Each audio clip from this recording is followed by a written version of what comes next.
Chapitre 4. Mrs. Oliver, tout essoufflée, s'écria. « Il faut que vous veniez voir les indices et les fiches que nous avons préparés pour la course à l'assassin. » Poirot se leva et la suivit docilement. Accompagnés du capitaine, ils traversèrent le vestibule et passèrent une petite pièce meublée en bureau. « Les armes du crime sont à votre droite, » annonça Warburton en montrant une table de jeu couverte de drap vert. On avait rassemblé un petit revolver, un morceau de tuyau de plomb, sur lequel s'étalait une sinistre tache de rouille, un flacon bleu étiqueté poison, une forte corde à linge et une seringue hypodermique. « Voici donc les armes, reprit Mrs. Oliver, et voici les suspects. » Elle tendit à son vieil ami une carte imprimée qu'il lut avec intérêt. Suspect. Estelle Glynn, belle jeune femme énigmatique, invitée chez le colonel Blunt, seigneur du village, dont la fille Johan est mariée à Peter Gay, jeune savant qui s'occupe des armes nucléaires. Miss Willing, femme de charge. Kiet, maître d'hôtel. Maya Stavisky, jeune touriste. Esteban Loyola, venu sans être invité.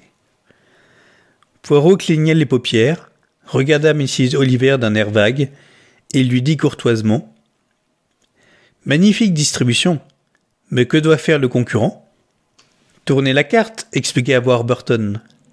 Poirot obéit, et lut sur l'autre face « Nom et adresse.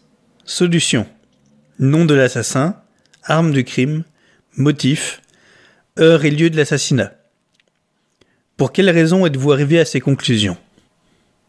Toutes les personnes qui s'inscriront recevront une de ces cartes, expliqua le capitaine avec volubilité, ainsi qu'un carnet et un crayon, pour inscrire les indices. Il y en aura 6 et les chercheurs doivent aller de l'un à l'autre, comme dans les courses au trésor. Les armes seront cachées dans des endroits suspects. Voici le premier indice, un instantané. Tous les concurrents en recevront un. Poirot prit la petite épreuve et l'étudia en fronçant les sourcils. Puis, il la retourna et continua de paraître intrigué. Warburton riait. C'est une ingénieuse faute truquée, n'est-ce pas ? En réalité, quand on sait ce qu'elle représente, c'est enfantin. Poirot, qui l'ignorait, éprouva un sentiment d'agacement.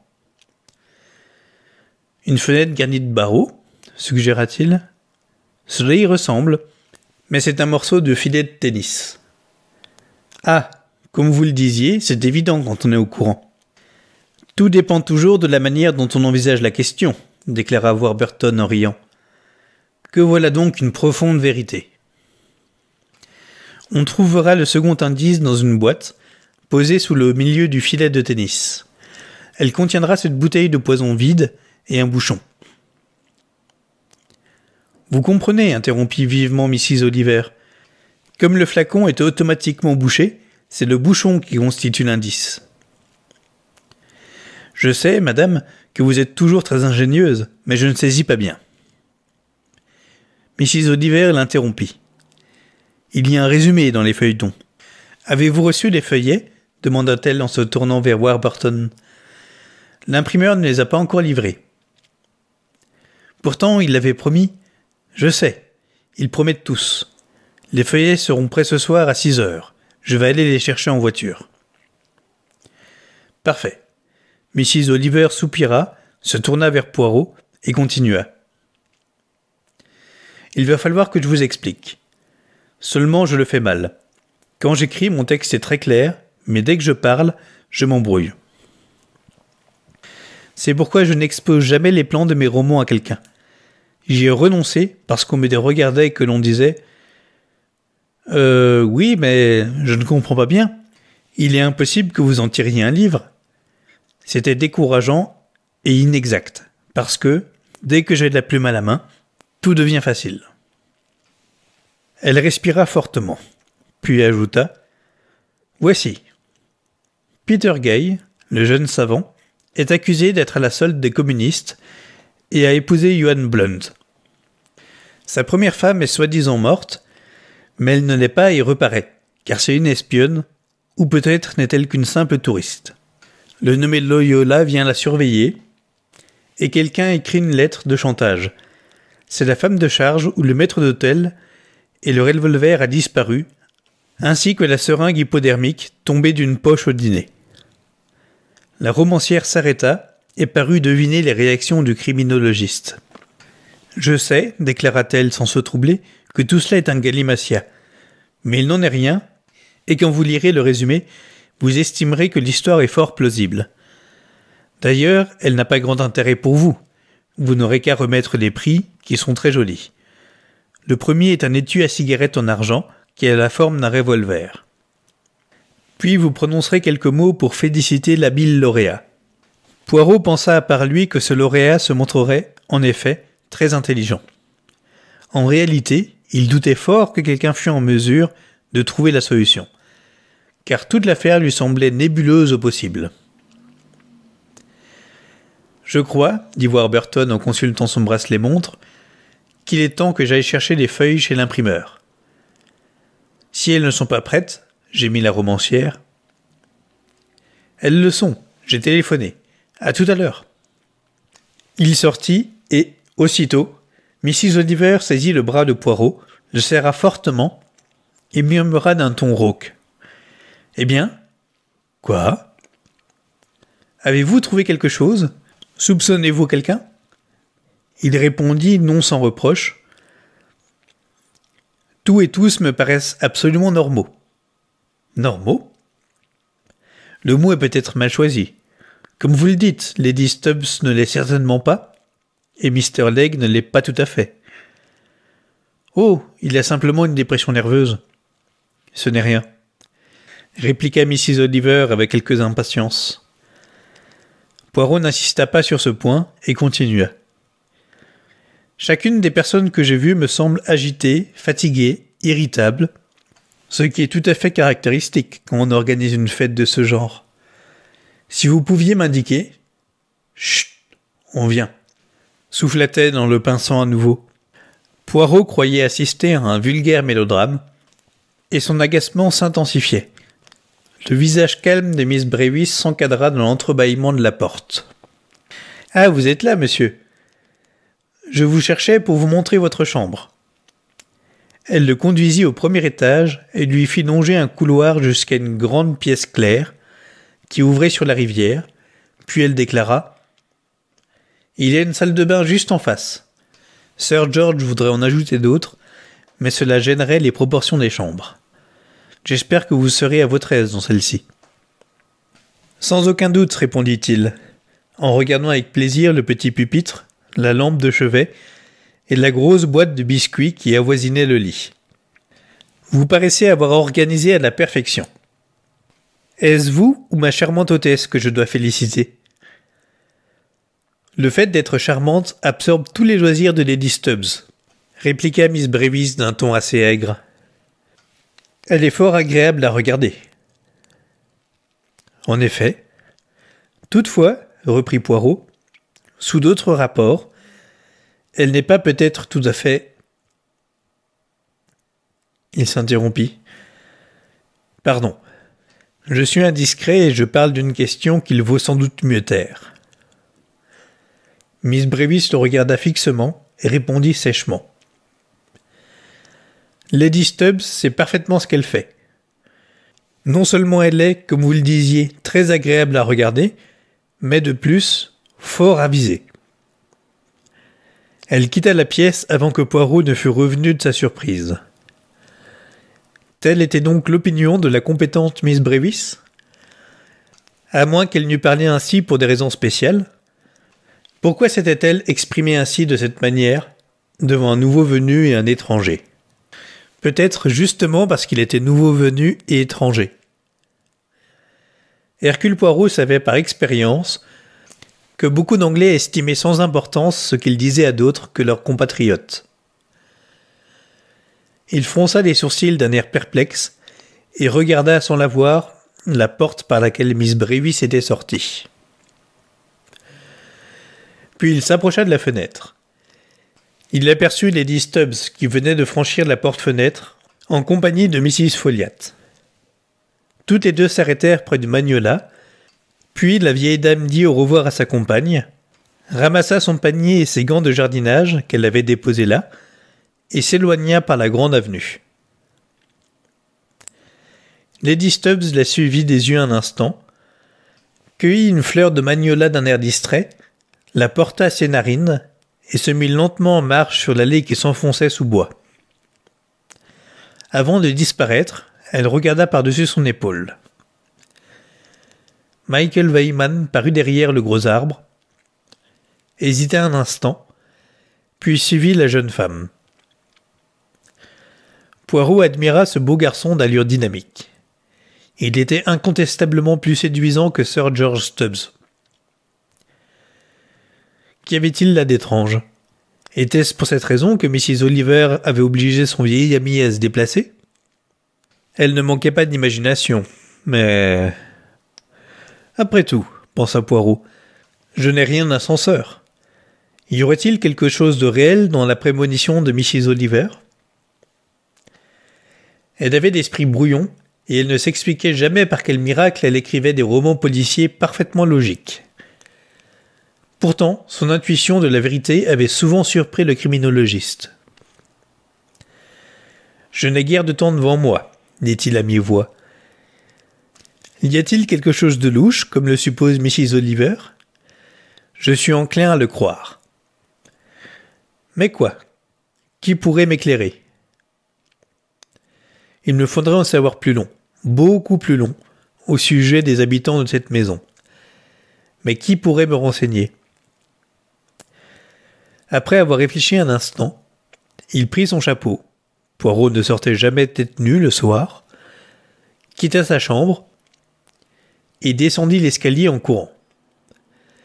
Il perçut de loin des intonations sonores de Mrs. Masterton et plus près, la voix de Sir George qui roucoulait positivement. Ce voile est joliment saillant. Je voudrais vous avoir dans mon harem, Peggy. Je viendrai me faire dire la bonne aventure demain. Que me révélerez-vous? Poirot leva les sourcils et sortit par une porte de côté, puis se mit à courir dans un chemin creux qu'il estimait devoir le ramener vers la grande allée. Sa manœuvre fut couronnée de succès, et il lui permit d'arriver, un peu essoufflé, à la hauteur de Mrs. Folliot, qu'il déchargea galamment de son panier en disant « Vous permettez, madame ?»« Merci, monsieur, vous êtes fort aimable, mais il n'est pas lourd. »« Laissez-moi le porter jusque chez vous. Vous demeurez loin ?»« J'habite le pavillon du concierge, à côté de l'entrée principale. Sir George a la bonté de me le louer. Le pavillon qui se trouve à l'extrémité de son ancienne propriété. » Poirot se demanda quel sentiment elle éprouvait à cet égard. Mais elle était si calme en apparence qu'il ne pouvait le deviner. Il changea de sujet et demanda « Lady Stubbs est beaucoup plus jeune que son mari, n'est-ce pas ?»« Elle a 23 ans de moins. Physiquement, elle est très attrayante. Hattie est une chère petite. » Poirot ne s'était pas attendu à une réponse de ce genre. Mrs. Folliot reprit. « Je la connais bien. Je l'ai élevée pendant un certain temps. »« Je l'ignorais. »« Comment l'auriez-vous appris ? C'est une histoire assez triste. » Sa famille avait des plantations de canne à sucre dans les Indes orientales. À la suite d'un tremblement de terre, leur maison a brûlé et tous les parents de Hattie ont péri. Elle était pensionnaire à Paris dans un couvent et s'est brusquement trouvée seule au monde. Ses tuteurs ont estimé utile, quand elle a eu passé un certain temps à l'étranger, qu'elle ait un chaperon qui la dirigerait dans la bonne société. J'ai accepté cette mission. Mrs. Folliot ajouta en souriant un peu, « Je puis m'habiller convenablement dans certains cas. Et bien entendu, j'avais les relations voulues. » Feu, le gouverneur de la colonie, était même un vieil ami de mon mari. « Je m'en rends très bien compte, madame. » Le poste me convenait parfaitement, car je traversais une période difficile. Mon mari était mort juste avant la guerre. Mon fils aîné, qui était dans la marine, a coulé avec son bâtiment. Mon plus jeune fils, qui était au Kenya, était revenu, s'était engagé dans les commandos et avait été tué en Italie. J'avais donc eu 3 fois à payer les droits de succession et j'ai dû vendre cette propriété. J'avais fort peu d'argent et j'ai été contente d'avoir à m'occuper d'une jeune fille et de voyager avec elle. Je me suis attaché à Hattie justement parce que, je n'ai pas tardé à le comprendre, elle était, disons, incapable de mener sa barque seule. Comprenez-moi bien, monsieur, elle n'est pas idiote, mais elle est ce que les campagnards appellent simplette. On la domine facilement, elle est bien trop docile et j'estime fort heureux qu'elle n'ait aucune fortune. Si elle avait été riche, sa situation eût été beaucoup plus difficile. Elle plaît aux hommes, elle est affectueuse par nature, aisément influençable. Bref, il fallait veiller sur elle. Quand, après la liquidation de son héritage, j'ai su que la plantation était détruite et qu'il restait surtout des dettes, j'ai été soulagé qu'un homme comme Sir George Stubbs s'est épris d'elle et ait voulu l'épouser. C'était en effet une solution. Bien qu'il soit le fils de ses œuvres et, avouons-le, plutôt vulgaire, il est bon et honnête. De plus, il est très riche.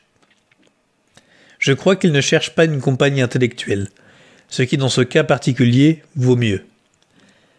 Hattie lui donne ce qu'il souhaite. Elle porte à ravir toilettes et bijoux, est affectueuse, souple, et se trouve parfaitement heureuse. J'en suis enchanté, car j'avoue l'avoir poussée à cette union. Si elle avait été mal assortie, la voix de la vieille dame tremblait un peu, j'en aurais été responsable car, ainsi que je vous l'ai dit, Hattie est tout à fait suggestionnable et obéit à tous ceux qui lui parlent. Il me semble que vous avez agi très sagement. Je ne suis pas romanesque, et, pour arranger un bon mariage, il vaut mieux envisager d'autres éléments que la petite fleur bleue. Cette propriété est magnifique, et tout à fait unique en son genre. Puisqu'il me fallait la vendre, répondit Mrs. Folliot d'un ton ému, je suis contente que Sir George l'ait achetée. Pendant la guerre, elle avait été réquisitionnée, et ensuite, elle aurait pu être convertie en hôtel ou en école. Les pièces eussent été diminuées, et tout eût été abîmé. Nos voisins, les Fletcher, ont dû vendre Houdoun, dont on a fait une auberge de jeunesse. Évidemment, les jeunes ont le droit de se distraire, et de plus, Houdoun n'était pas une maison très ancienne. Elle n'avait rien d'exceptionnel. Les modifications n'ont donc pas d'importance. Malheureusement, les touristes hantent sur nos terres, ce qui met Sir George en fureur, car ils abîment les jeunes arbres rares en essayant de trouver un raccourci pour gagner le bac qui traverse la rivière.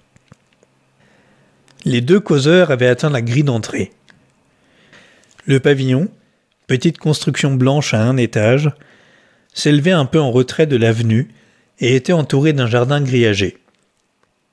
Mrs. Folliot prit le panier des mains de Poirot, qu'elle remercia encore, puis elle ajouta « Ce pavillon m'a toujours beaucoup plu. » Bardell, notre jardinier-chef, y habitait. Je préfère cette habitation au cottage qui a été agrandi et modernisé par Sir George. Il fallait l'arranger, car nous avons maintenant un jeune ménage de jardiniers, et actuellement ils veulent des fourneaux électriques, la télévision, etc., etc. Il faut marcher avec son temps. Elle soupira. Il n'y a presque plus personne dans la propriété qui se soit trouvé à l'époque de ma jeunesse. « Je suis heureux, madame, dit Poirot, que vous y ayez gardé un havre. Vous connaissez les vers de Spenser.